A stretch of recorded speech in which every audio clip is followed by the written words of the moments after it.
So talk about, in your article you mentioned putting students first, not trying to force the brand in the narrative. Talk about the implications around that. Yeah, when we think about media relations, when you think about media today, they're overwhelmed and get a ton of things every day.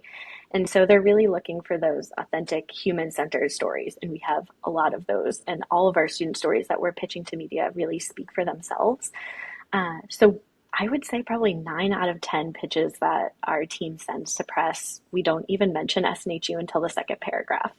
We really let the student story shine. And, it's hard to tell the story without including SNHU. They often don't leave the university's name out, but by really leading with the student first, I think it has paid dividends for us in our media relations strategy.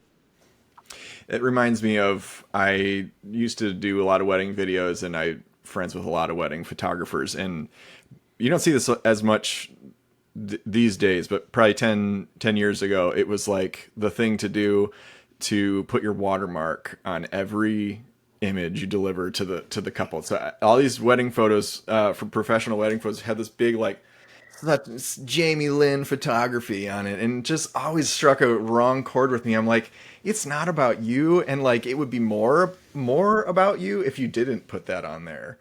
So it's just like you're Right. posting they're posting they want to post their own photos.